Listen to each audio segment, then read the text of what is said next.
16 अक्टूबर, यह इस शहर के लिए सिर्फ एक तारीख नहीं, एक एहसास है।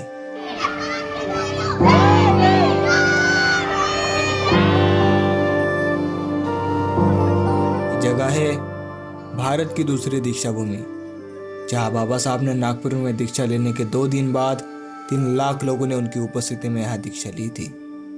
उसी दिन से हर साल इस दिन ये मैदान एक समंदर बन जाता है, आस्था का समंदर, विचारों का समंदर। और इस समंदर की शुरुआत किताबों से होती है, क्योंकि बाबा साहब कहा करते थे, ज्ञान शेरनी का वो दूध है जो इसे समझेगा वो दहाड़ेगा। और आज यह हर कोई उसी दहाड़ की, आत्मसम्मान की और ज्ञान की तलाश में आया है। लेकिन ये शुरुआत इतनी आसान नहीं थी।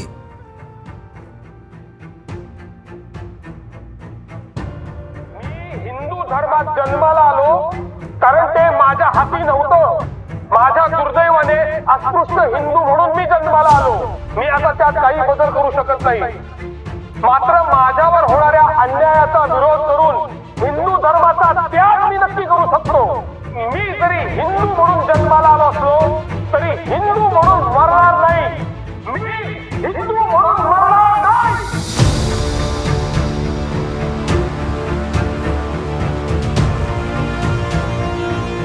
वो केवल वाक्य ही नहीं, वो आत्मसम्मान की पुकार थी। एक ऐसी पुकार जिसने उस चीज़ पर सवाल उठाया जो इंसान को जन्म से बांध देती थी। उस दिन बाबा साहब ने लाखों लोगों के सामने अन्याय के खिलाफ सोच के साथ खड़ा होने का रास्ता रखा। लेकिन ये निर्णय भावनाओं से नहीं, विचारों से आया था। आने वाले 20 वर्षों तक उन्होंने कोई भी कदम बिना अभ्यास के नहीं उठाया। दिन रात वो किताबों में डूबे रहे। वेद, बाइबल, कुरान, त्रिपिटक, हर धर्म का अभ्यास, हर सिद्धांत उन्होंने पढ़ा। बात ये थी कि वो धर्म नहीं, समानता और मानवता की तलाश में थे। उन्हें हर धर्म में अच्छाई दिखी, पर कहीं भी वो चीज़ नहीं मिली जो इंसान को इंसान बनाती है। और तब उन्हें जवाब मिला, अत्त दीप भव, स्वयं का प्रकाश स्वयं ढूंढो। और फिर उन्होंने ठान लिया कि धर्म बदलेगा, लेकिन लक्ष्य नहीं। लक्ष्य था एक ऐसा मार्ग जहाँ किसी को नीचा ना कहा जाए, जहाँ ज्ञान की पूजा हो और कर्म ही धर्म हो।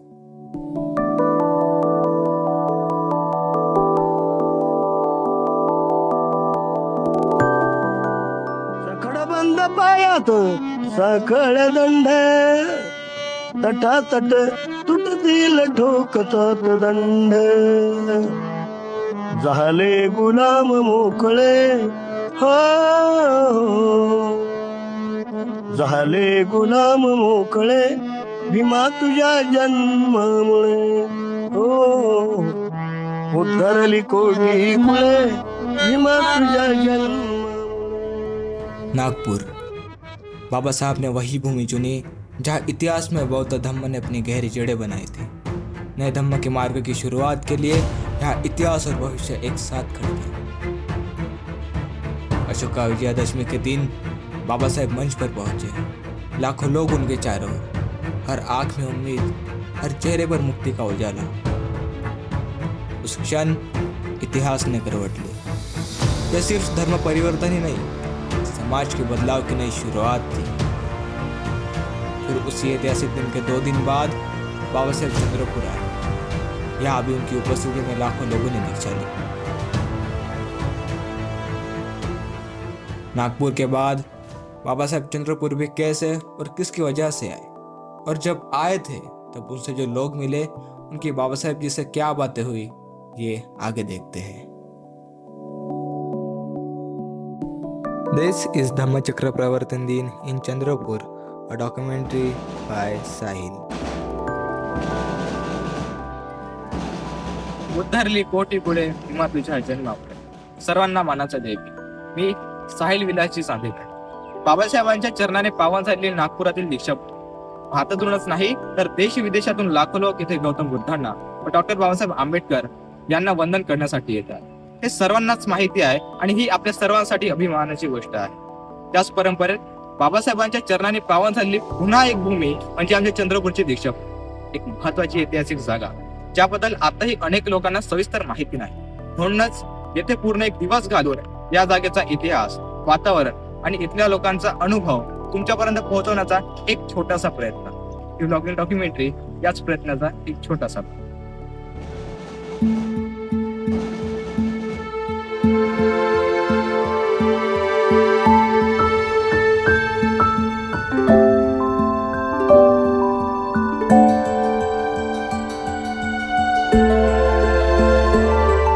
ही फक्त रॅली नाही, हा विचारधारेवर चालणारा प्रवाह आहे. बाबासाहेबांच्या स्मारकापासून या क्षणाची सुरुवात होते.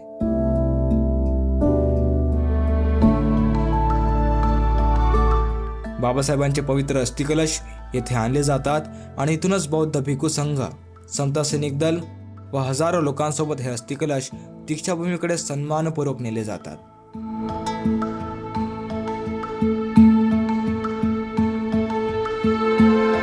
समोर हजारो चेहरे, मनात अभिमान आणि आत्मसन्मानाची भावना. खरं सांगायचं तर हा क्षण शब्दात मांडणे कठीणच आहे. आतून अपार ताकद देणारा हा शांततेचा आवाज आहे जो गोंगाट न करता मनाला हादरवतो.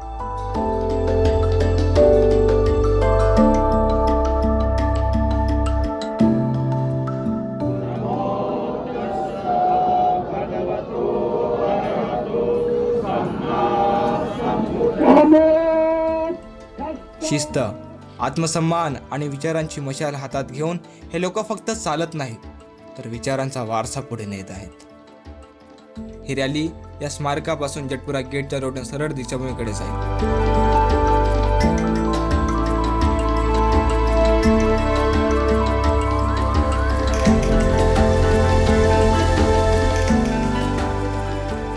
दीक्षाभूमि तक जाना है. एक तो चंद्रपुर की इतनी गर्मी और ऊपर से रैली, इतनी गर्मी हो रही है, पता नहीं ये छोटे बच्चे यहाँ पर कैसे कर रहे होंगे. मेरी तो हालत टाइट हो रही है, लेकिन करना तो है. पहली डॉक्यूमेंट्री अच्छी बने इसके लिए पूरा ट्राय करेंगे. आज हा मार्ग केवळ म्हणजे एक मार्ग नाही, हे अथांग निळं वादळ आहे जे वर्षानुवर्षांची तहान आणि पिढ्यानपिढ्यांचा संघर्ष एका प्रवाहात रूपांतरित होऊन दीक्षाभूमीकडे जाताना दिसतो.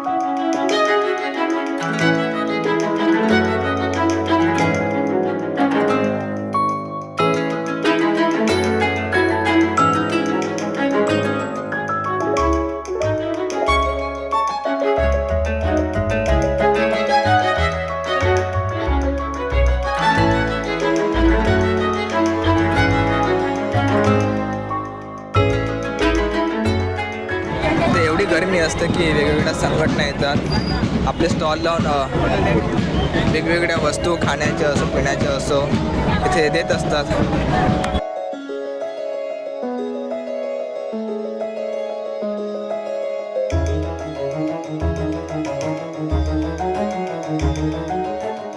इस रैली के बीच एक ऐसा नाम है जिनके बिना बाबा साहेब चंद्रपुर में मौजूद भी नहीं होते. बैरिस्टर राजाभाऊ खोपरागड़े. बहुत कम लोग जानते हैं, लेकिन बाबा साहेब को चंद्रपुर में लाने का जो ऐतिहासिक निर्णय था उसके पीछे राजाभाऊ खोपरागड़े जी की सोच, मेहनत और आग्रह था. वो सिर्फ बाबा साहेब के सहकारी नहीं थे, वो एक विचारक थे, एक योद्धा थे जिन्होंने बाबा साहेब के विचारों को चंद्रपुर के लोगों से जोड़ा. आज जब हम दीक्षाभूमि की ओर चल रहे हैं तो ये समझना जरूरी है कि इतिहास सिर्फ बड़े नामों से नहीं बनता, उसे बनाने वाले कई मजबूत कंधे होते हैं. और आज हम उसी याद को जिंदा रखने वाली एक गवाह से मिलने जा रहे हैं. तो चलिए सीधा दादी से सुनते हैं कि जब बाबा साहेब चंद्रपुर में आए थे तो उस दिन क्या हुआ और उनकी बाबा साहेब जी से क्या बातें हुई. घरचे लोक होते काही दुसरे होते, हॉलमध्ये जमा झाले सगळे. बाबासाहेबाला शांत काय कोणी गडबड नाही केली, काही नाही, शांततेने आले, शांततेने आले न बसले. मग माझ्या सासूनी साडी चोळी दिली त्यांना. मग मी उठले ना, चहा करायचा नाही म्हणे, काही नाही म्हणाले. मग मी असा पाया लागले, तेही नाही म्हणले. पण मी आता होते तर तेवढा पायाला हात लावला. मग सगळं शांतच होते, कोणीच काही बोलले नाही. 5-10 मिनिट थांबले ना गेले. चंद्रपूर नागपूरला असतं मी होते. नागपूरचं पाहिलं नाही, इथलंही पाहिलं. लोकात उत्साह खूप होता, खुशीने उत्साहाने आपले गर्दीत कुर्दीत लोक आले. चंद्रपुरात साड्या नाही मिळाल्या बायांना, पांढऱ्या साड्या बाजारात, तर मग कपडा घेऊन साड्या केल्या त्यांनी. त्यावेळेस बाबा कसे दिसत होते? म्हणजे त्यांची चाल ढाल तर तुम्ही समोरून बघितली, बाबासाहेबांना समोरून तुम्ही बघितला, त्या बाबासाहेब कसे दिसत होते? बाबासाहेब आता दिसतात फोटोत चांगले दिसत तोच होते. रूप होता का बाबासाहेबांचा? तब्येत चांगली नव्हती, म्हातारे होते, चालू शकत नव्हते, काठीनं कोणाचा आधार पाहिजे सुद्धा त्यांना, पण चांगले तरतरीत ते चांगले दिसत. आजीचं वय खूप वाढल्याने आठवणी धुसर झाल्या आहेत आणि फारसं काही आठवतही नाही, पण तरी त्यांच्या शब्दापेक्षा जास्त बोलत आहेत ते त्यांच्या डोळ्यातील आठवणी, या संपूर्ण इतिहास सांगत आहेत.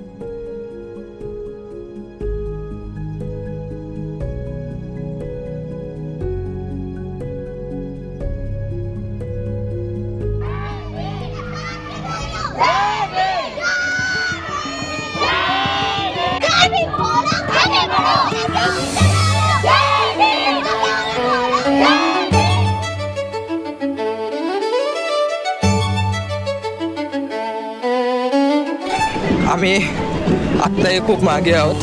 रॅली खूप समोरपर्यंत जटपुरा गेस क्रॉस झालेली आहे. बाबासाहेबांची अस्थिकलश जे असतील ते मागेच आहे.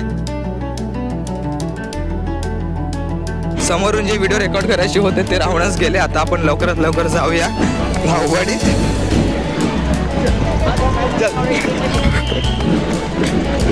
खरंच रॅली खूप समोर गेलेली आहे.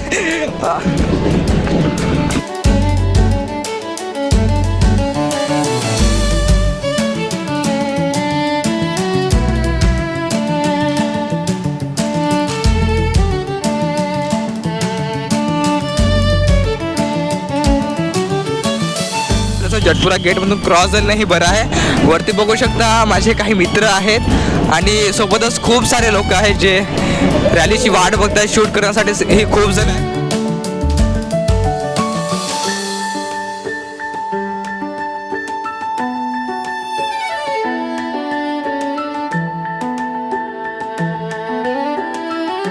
आणि आता आपण जटपुरा गेटवर तेव्हा जिथून अस्थिकलश निघणार आहे.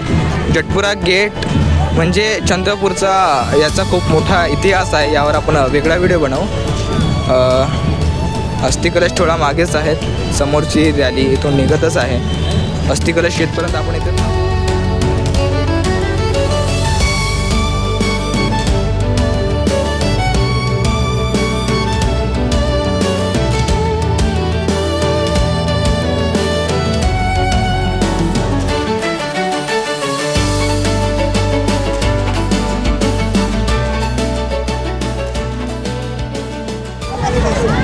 शंभर फूट मोठा इथे माझ्या मागे आहे.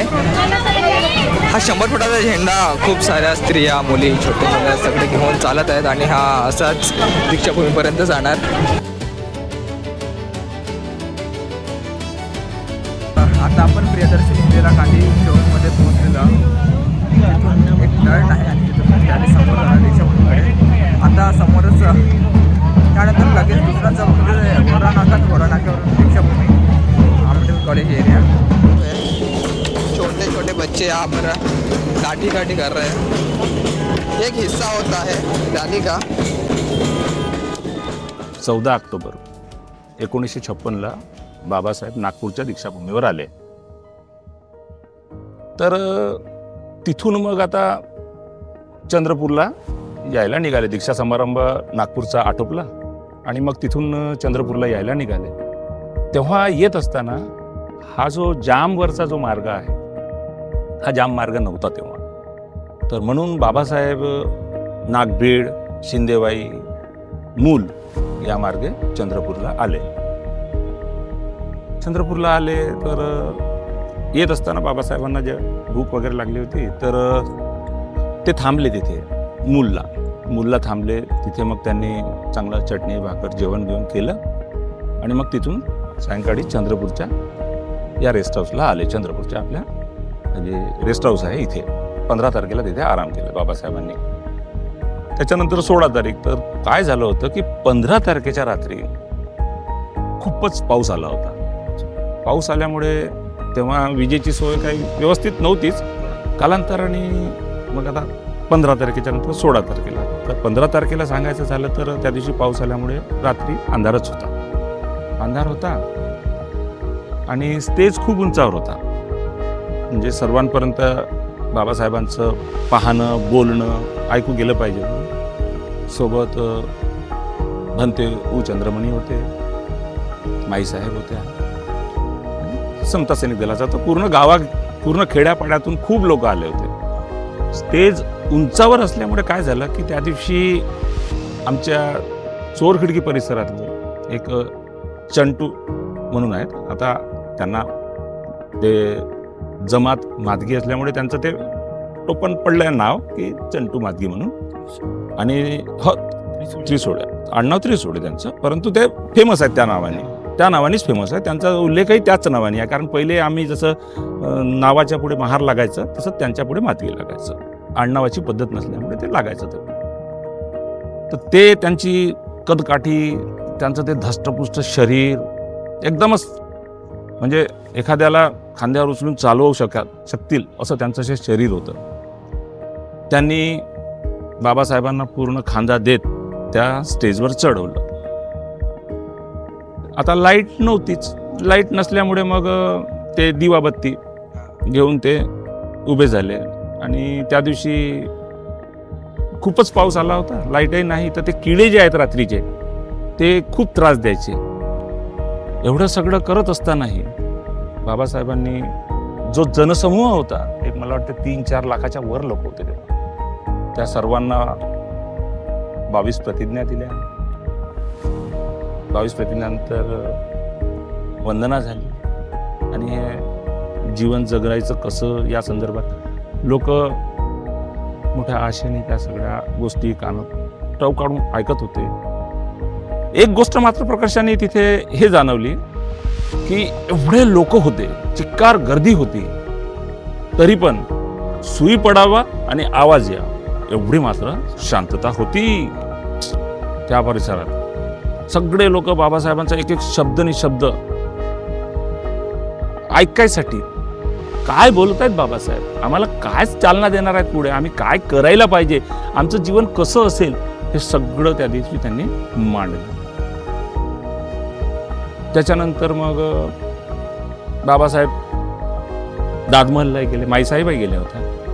तिथे त्यांना साडी चोडी वगैरे करण्यात आली होती दादमहलला. मग बाबासाहेब आणि पूर्ण दादमहलवरून निघाले ना, मग रेल्वे स्टेशनला आले आणि मग इथून त्यांनी रवानगी केली आणि मग दिल्लीला गेले. 16 ऑक्टोबरच्या दिवशी चंद्रपूरमध्ये मग जी ही सगळी तयारी होती ती कोणी केली आणि ते वातावरण कसं होतं तयारीचं त्यावेळेस? कारण तुम्ही म्हटलं की पाऊस. तर हे जे पूर्ण 16 ऑक्टोबर 1956ची ही जी तयारी आहे, याची सर्वस्व जबाबदारी भारतीय बौद्ध महासभा, समता सैनिक दल आणि मुख्य भूमिका घेतली होती देवाजी बापू खोब्रागडेंनी. अच्छा. कारण देवाजी बापू खोब्रागडे हे त्यावेळेसचे, त्या काळातले एक सदन आणि एक रेप्युटेड पर्सन म्हणून होते. त्यांची ख्याती होती, पूर्ण जिल्ह्यात होती. तर दिल्लीवरून बाबासाहेबांना जेव्हा मुंबईला आणलं, तिथे जे अंतिम संस्कार करण्याचे होते दादरच्या चौपाटीवर, ही घटना बडी विचित्र होती. कारण काय झालं की तेव्हा हिंदू मशानभूमीत थारा नव्हता आम्हाला. जे शिवाजी पार्कच्या ज्या जमिनी होत्या तिकडे बाबासाहेबांना नकारण्यात आलं होतं. म्हणून मग दादरची चौपाटी निवडण्यात आली होती. त्या दादरच्या चौपाटीवर बाबासाहेबांचं जेव्हा सरण रचलं आणि चिता पेटणार, त्या प्रसंगाला तर तुम्ही म्हणजे ढसाढसा रडण्यासारखा प्रसंग होता तो ऍक्च्युअल.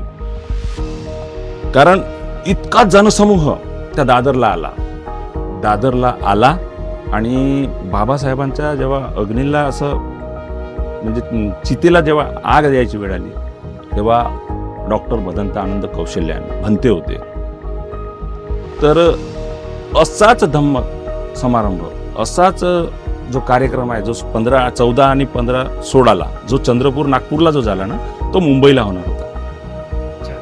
तोच कार्यक्रम मुंबईला होणार होता आणि त्या कार्यक्रमाचं नियोजन वगैरे नेहरूंकडे होतं, नेहरू करणार होते.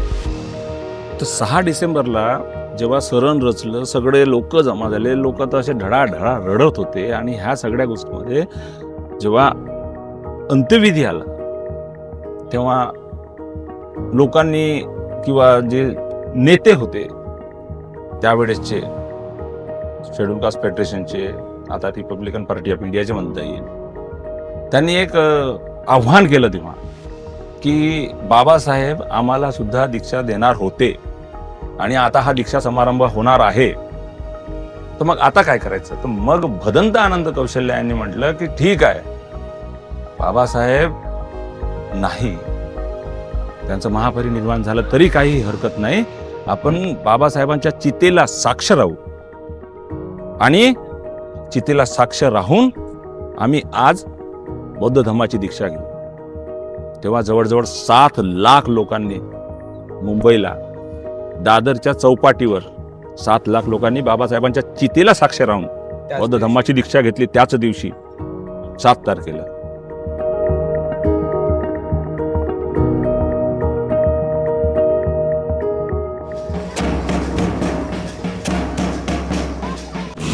से शूट भी कर रहा हूँ, एक हाथ में कैमरा, पता नहीं, मैं ट्राई करूँगा कि ज़्यादा से ज़्यादा आपको पूरे रॉ फुटेज दिखा सकूँ, रॉ डेटा रैली में रहता क्या रैली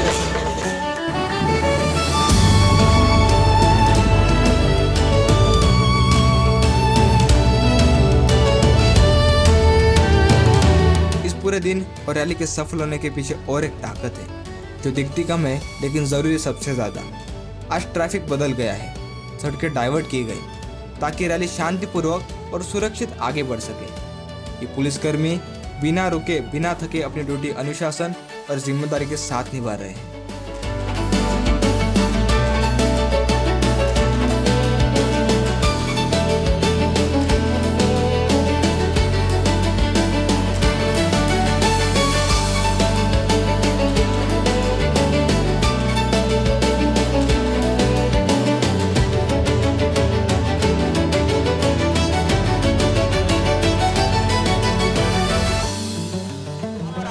स्टॉल दिख रहे होंगे रोड के दोनों साइड. बाकी आपको जितनी भीड़ दिख रही है, जितने रैली के लोग दिख रहे हैं, इससे ज़्यादा कई घंटों में लोग यहाँ पर रहेंगे. लाखों हजारों की संख्या में चंद्रपुर से नहीं तो बाहर गांव से भी लोग यहाँ आते हैं हर साल.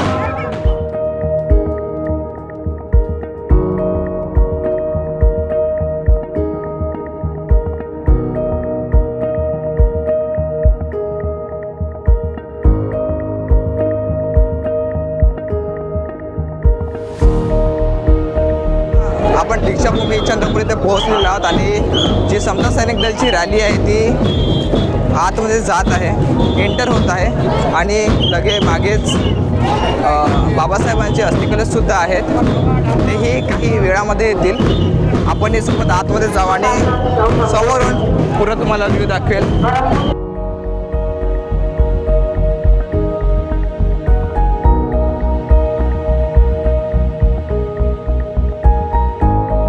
यहीं से भंते जी और समता सैनिक दल के साथ ये अस्थि कलश दीक्षा भूमि के अंदर स्थापित किए जाएंगे. यहाँ आए हर एक व्यक्ति में एक ऊर्जा महसूस हो रही है. यहाँ आया हर एक व्यक्ति उस इतिहास को याद कर रहा है और इस पल को जी रहा है.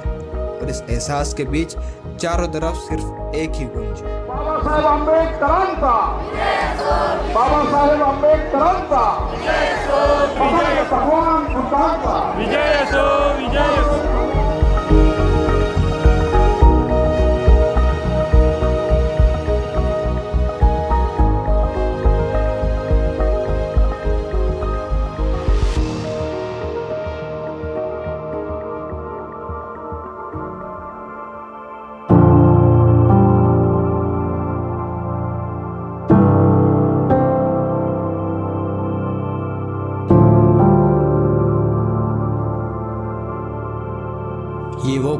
जहाँ मन का शोर अपने आप शांत हो जाता है और इंसान अपने अंदर झांकता है। यहाँ अस्थि कलश की स्थापना हो चुकी है और बुद्ध वंदना की शुरुआत हो चुकी है।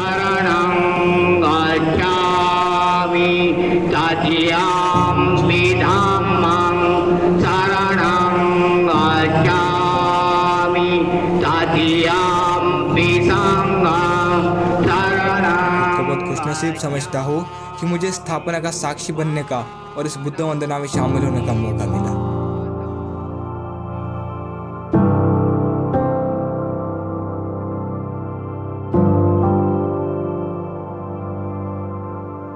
इस पूरी रैली के दौरान एक चेहरा बार बार सामने रहा, भंतेची भदंत नागार्जुन आर्य सूर्य से सही, जो है तो जापान के, पर कुछ समय बाद भारत को ही उन्होंने अपना घर चुना और अभी वो नागपुर दीक्षाभूमि के डॉक्टर बाबा साहेब आम्बेडकर स्मारक समिति के अध्यक्ष है। मेरे पीछे ही बुद्ध की मूर्ति के साथ में अस्थि कलश स्थापित हो चुका है। डॉक्टर बाबा साहेब आम्बेडकर का अस्थि कलश स्थापित हो चुका है और लोगों के लिए गेट ओपन हो चुका है। लोग लाइन में लगे हुए हैं बाहर जाएंगे तब आपको अलग नज़ारे कुछ देखने को मिलेंगे कि लोग कैसे कैसे लाइन में खड़े हैं, छोटे बच्चों से लेकर बड़े लोग।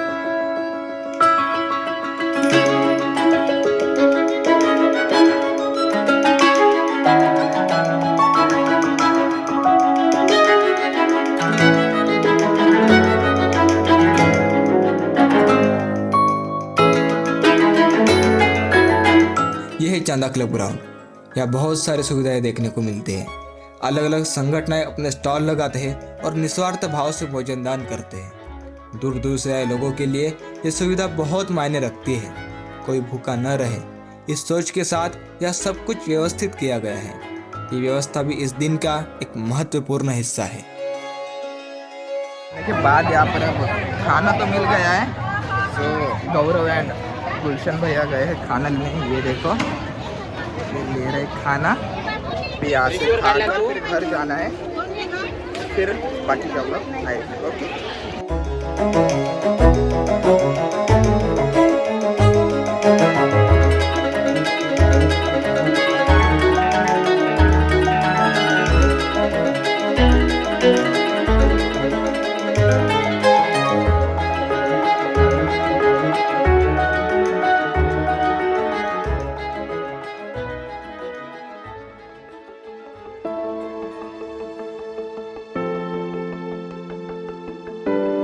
रात के 8 बजे और नाइट का व्यू, नाइट की वाइब देखने, नाइट का शूट्स लेने हम जा रहे हैं। मेरे साथ दोस्त है मेरे, इनके हाथ में भी कैमराज है, मोबाइल्स के कैमराज है, इनके हाथ में माइक्स है, तो ये भी हेल्प करेंगे कुछ।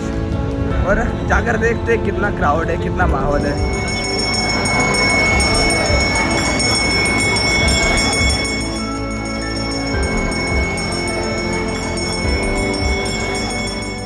वंस अगेन गाइस वरुण आगे तक पहुंच चुके हैं। यहाँ से आधे किलोमीटर, उधर से आधे किलोमीटर और पीछे भी आधे 1 किलोमीटर तक सारे रास्ते ब्लॉक्स किए गए।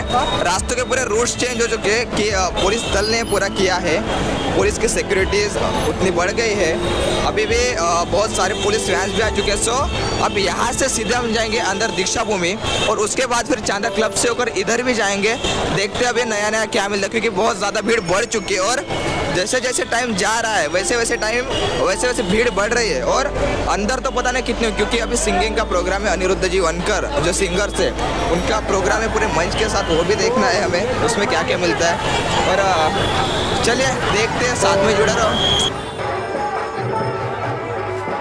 अभी इतना बड़ा बाप आया है तो सबको संगठन होने की ज़रूरत है। शिक्षित पढ़े लिखे तो सभी है, लेकिन आज के दौर में first education, then no hesitation and be organize. So all peoples can be learn to develop Buddhism. So mentally be strong. So physically fitness and mentally fitness, that is very essential to every person. Know about to that of internal connectivity. So internally be strong.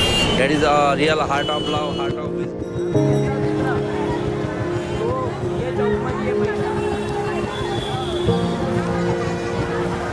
Bhante ji से बात करते समय कुछ बातें दिल को छू गई। सरल शब्दों में बताओ तो उन्होंने कहा कि आज के दौर में शिक्षा दिमाग को तेज बनाती है, पर संगठन और चेतना समाज को खड़ा करती है। पर आज हमें एक साथ खड़े होने की और अपने हक के लिए लड़ने की बहुत ज़रूरत है। उनकी कही कुछ बातों ने मुझे सोचने पर मजबूर कर दिया। ऐसी बहुत सारी बातें यहाँ सीखनी, समझनी और देखनी है। यही इस जगह की खूबसूरती है, इस धम्म की खूबसूरती है। तो चलिए इसी बात को ध्यान में रखकर आगे बढ़ते हैं।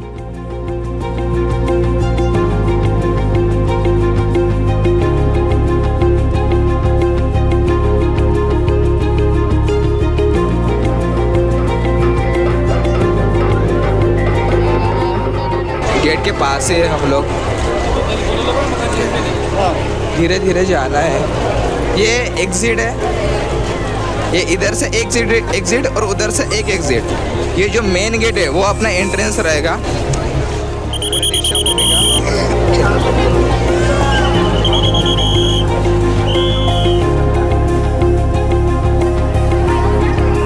मैं जिस टाइम की बात कर रहा था, इतनी भीड़ हो चुकी है, जाने को जगह नहीं, स्पेस नहीं कहीं पर। लाइन बनाते बनाते बनाते एक के पीछे एक जाना पड़ेगा। एक तो लोग भी रास्ते पर हैं।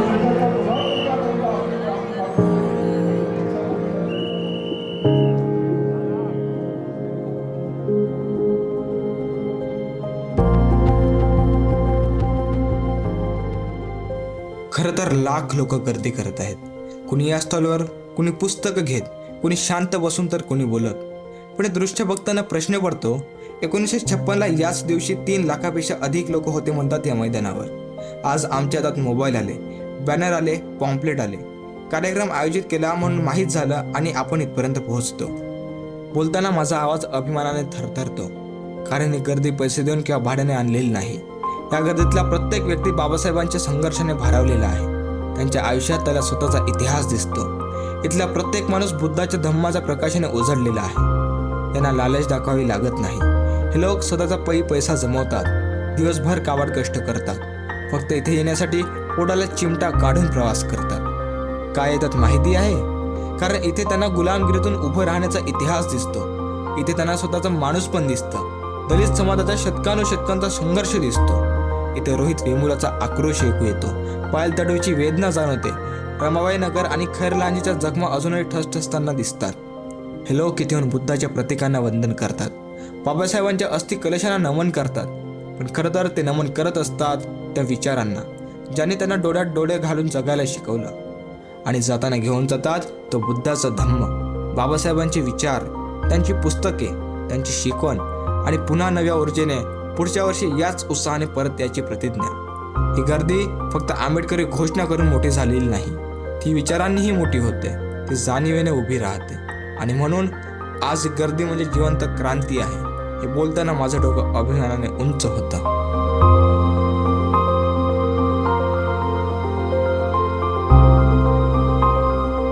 पढ़ने और सीखने की उम्र नहीं होती, ये बात यहाँ कर साफ दिखाई देती है। यहाँ आपको कई फूल, नारियल, अगरबत्तियाँ, धूपबत्ती के स्टॉल नहीं दिखेंगे। चारों तरफ सिर्फ किताबें ही किताबें। यहाँ लोग खाली हाथ आते हैं और प्रसाद में कोई एक तो कोई बोरिया भरकर किताबें लेकर जाते हैं। कई लोग यहाँ जमीन पर बैठकर शांति से कार्यक्रम देख रहे हैं। कोई जल्दी में नहीं, कोई भागदौड़ नहीं, यहाँ सब रुकना चाहते हैं। कई लोग किताबें खरीद रहे हैं, कई पन्ने पलटते हुए कुछ समझने की कोशिश कर रहे हैं। यहाँ लोग सोचने के लिए, समझने के लिए समय दे रहे हैं, और यही बात इस पूरे माहौल को अलग बना देती है। हर साल यहाँ गायक और वक्ताओं को बुलाया जाता है। गीतों के माध्यम से सामने बैठे लोगों को प्रबोधन किया जाता है और उस इतिहास को याद किया जाता है।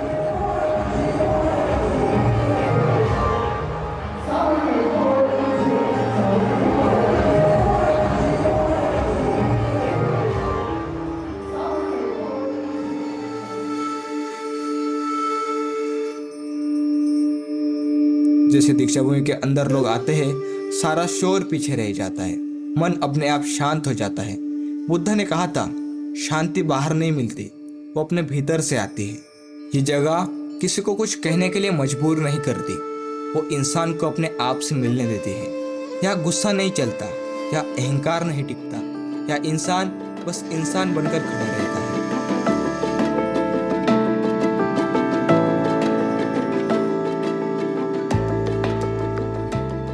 अस्थि कलश को वंदन करते हुए यह लोग आभार जताते हैं।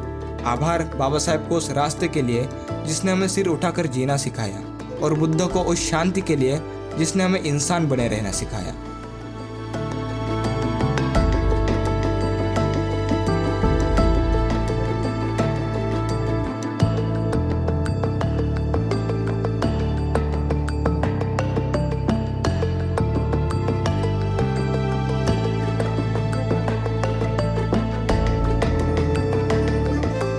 या गर्दीत नातं नाही, या गर्दीत कुठलाही स्वार्थ नाही, इथे कुठलीही अंधभक्ती किंवा इथे कुठलीही मागणी होत नाही. इथे फक्त पुस्तकांचं आणि फक्त विचारांची देवाणघेवाण होते. आणि यासाठी लाखो किलोमीटर अंतरावरून, या भारतातूनच नव्हे तर संपूर्ण जगामधनं इथे लोक येतात आणि बाबासाहेबांच्या विचारांना आत्मसात करून त्यांना वंदन करतात.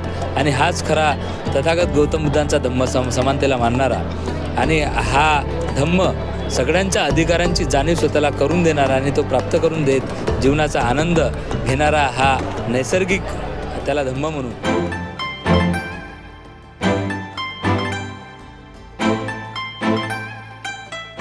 11:30 बज गए और अभी जा रहे हैं हम खाने को.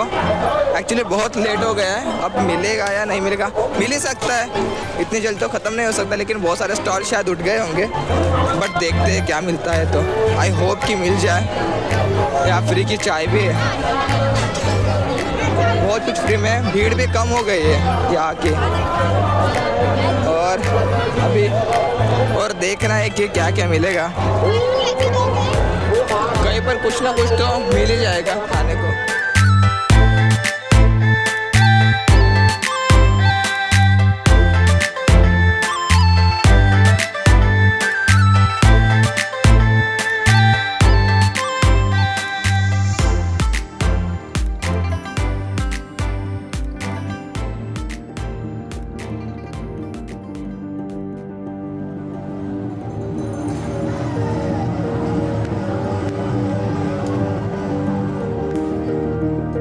इस सड़क पर पूरी व्यवस्था के साथ कई अलग अलग स्टॉल लगाए जाते हैं. कई जगहों पर तो स्टेज भी लगाए जाते हैं.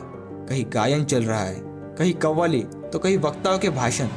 लोग बड़े उत्साह के साथ रुककर सब कुछ देख रहे हैं, सुन रहे हैं. इस भीड़ में इतना उत्साह है कि हर कोई किसी न किसी आवाज की ओर खींचा चला जा रहा है.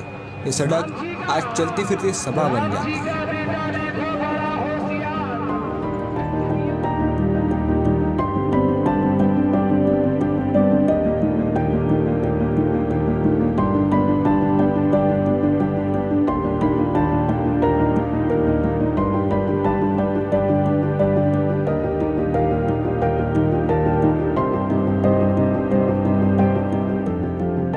बहुत रात हो चुकी है. चंद्रपुर गढ़चिरौली से आया ये भीम सागर जमीन पर चादर बिछाकर इस मिट्टी में थककर सो रहा है.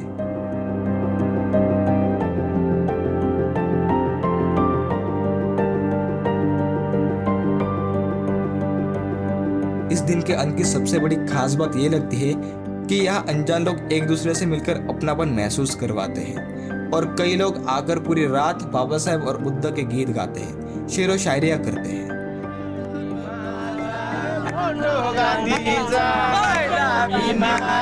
फोटो गांधीचा शोभून दिसतो गा नोटावर, शोभून दिसतो गा नोटावर.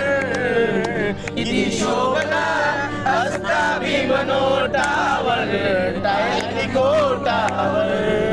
किती शोभला असता भीम नोटावर, टाळी कोट. तुम्ही काय देणार, तुम्ही रोटी कपडा आणि घर, तुम्ही तर लंगोटीवर. काय देणार तुम्ही रोटी कपडा आणि घर, तुम्ही तर लंगोटीवर. काय देणार तुम्ही रोटी कपडा आणि घर, तुम्ही तर लंगोटीवर. अरे बोलावे गांधी तसे चालावे गांधी.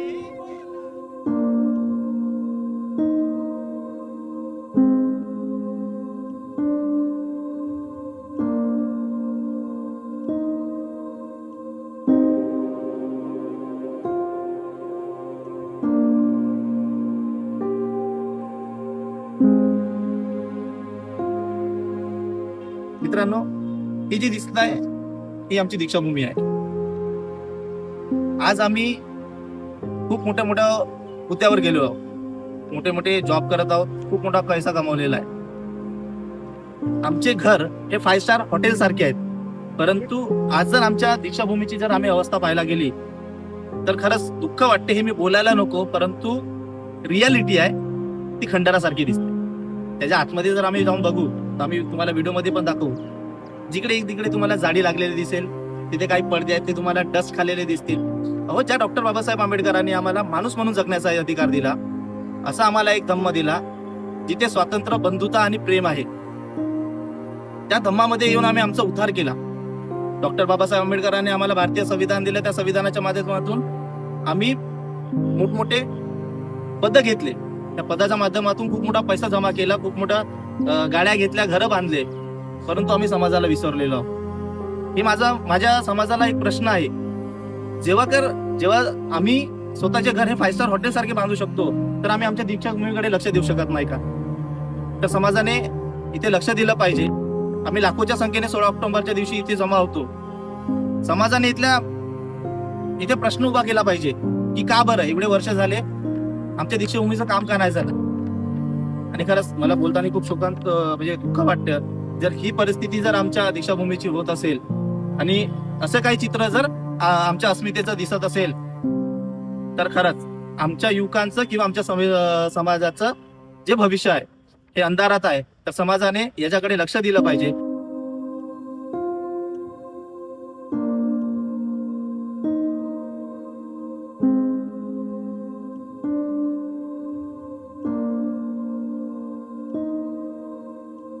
दरवर्षी इथे धम्मचक्र अनुवर्तक दिवसाचा कार्यक्रम होतो.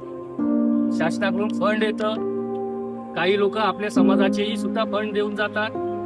परंतु असं याच्या मागचं नेमकं कारण काय आहे की ते दीक्षाभूमी अजूनही ज्या परिस्थितीत राहायला पाहिजे त्या परिस्थितीत नाही राहिले.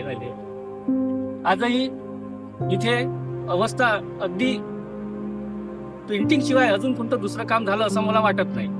त्याच्या मागून इथे काही वास्तू बनल्या, त्या सुसज्ज वास्तू बनल्या आहेत. परंतु इथली स्थानिक दीक्षाभूमी जिथे बाबासाहेबांच्या उपस्थितीत धम्म दीक्षा समारंभ झाला, ती दीक्षाभूमी आजही अत्यंत बिकट परिस्थितीत आहे. आता तर जवळजवळ 10-1 वर्ष झालेच असतील की आहे तसंच आहे.